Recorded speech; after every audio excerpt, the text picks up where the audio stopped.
Susulan kenyataan yang dikeluarkan pempengaruh Marissa Dania mengenai keputusan untuk bercerai, penyanyi dan juga ibunya Abby Abadi tampil menyokong tindakan anaknya itu.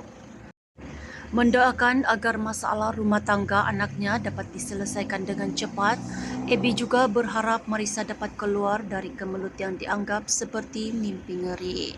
Alhamdulillah, semoga selesai dengan cepat. Keluarlah cepat dari mimpi ngeri. Tolonglah aminkan ya, katanya. Dalam masa sama, Abby turut menitipkan pesanan buat Marissa agar memperbaiki kekurangan dan melalui hari kelam untuk mendapatkan yang lebih indah. Perbaiki apa yang kurang ya dek, kena lalu hari-hari kelam untuk dapat yang lebih indah lepas ni, ujarnya. Terdahulu Marissa mendedahkan prosiding itu ditangguhkan disebabkan dia masih belum memberi sebarang keterangan bagi kes pengesahan lafaz cerai dan rujuk. Dalam masa yang sama, Marissa turut mengakui dia dan suaminya iaitu Ahmad Aslam kini dalam proses cerai dan berharap semua pihak berhenti membuat kesimpulan dan andaian.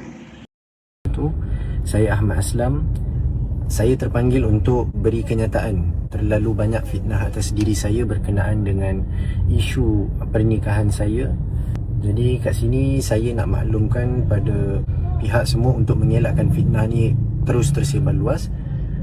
Saya serahkan pada peguam syar'i saya, Encik Amar, untuk jelaskan isu tersebut kerana dia yang berada dalam situasi sepanjang saya mula daftar. Baik, bismillahirrahmanirrahim. Saya telah diarahkan oleh anak guam untuk memberikan penjelasan tentang beberapa kekeliruan. Kekeliruan yang pertama adalah berkaitan dengan bila Cik Aslam daftar. Adakah Cik Aslam ni daftar lambat? Kalau nak diikutkan apa yang Cik Aslam buat, inilah proses yang paling cepat yang kita dapat laksanakan. Kalau ikutkan, Cik Aslam tak boleh nak filekan lagi pun kes apa-apa kes lepas daripada ini, tapi kita berjaya untuk filekan kes ini.